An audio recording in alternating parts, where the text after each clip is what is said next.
বন্ধুরা, আজকে একটা ব্যাড নিউজ বা হচ্ছে স্যামসাং এর জন্য বলা যায় যে আমার কেনা সব থেকে খারাপ একটা এক্সপিরিয়েন্স একটি ইয়ারফোন। সেটা হচ্ছে স্যামসাং এর গ্যালাক্সি বাডস 3 প্রো।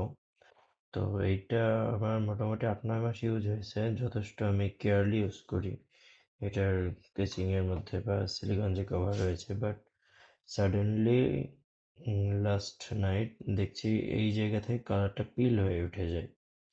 আর এইটা আমি অফিসিয়ালি নিয়েছিলাম দেশের বাইরে থেকে, কিন্তু এইভাবে যে কালারটা উঠে যাবে সেটা আমার ধারণা ছিল না একটা স্যামসাং এর মতো কোয়ালিটি বা ব্র্যান্ড থেকে।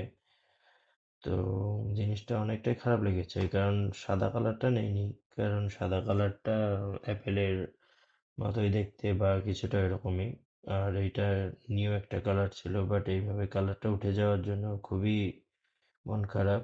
তো এটা কোনোভাবে ফেক বা হচ্ছে কাউন্টারফেট প্রোডাক্ট না। এটা অফিসিয়ালি স্যামসাং এর প্রোডাক্ট, এবং আমি এটা স্যামসাং এর S24 আলট্রার সাথেই নিয়েছিলাম একসাথেই। কিন্তু এবার কালার উঠে যাওয়ার জন্য স্যামসাংকে বলা উচিত যে আপনাদের প্রোডাক্টের কোয়ালিটি ঠিক করেন, আদারওয়াইজ আমাদের সাপোর্ট দিন। কারণ এইভাবে যদি এত টাকা দিয়ে জিনিস কেনার পর অলমোস্ট 18-19 হাজার টাকা দাম আর ইয়ারফোন, এভাবে যদি আপনারা এইভাবে প্রোডাক্ট পাঠান, তাহলে বা আমাদের ইউজ করাতে নেক্সট টাইম ভাবতে হবে। তো এটা জাস্ট মানে উঠে যাচ্ছে এই জায়গাতে প্রেশার লাগলে, মানে এটা কালার এই যে উঠে যাচ্ছে, নখ দিলে বা নর্মালি কিছু একটা করলেই এটা অটোমেটিকলি উঠে যাচ্ছে।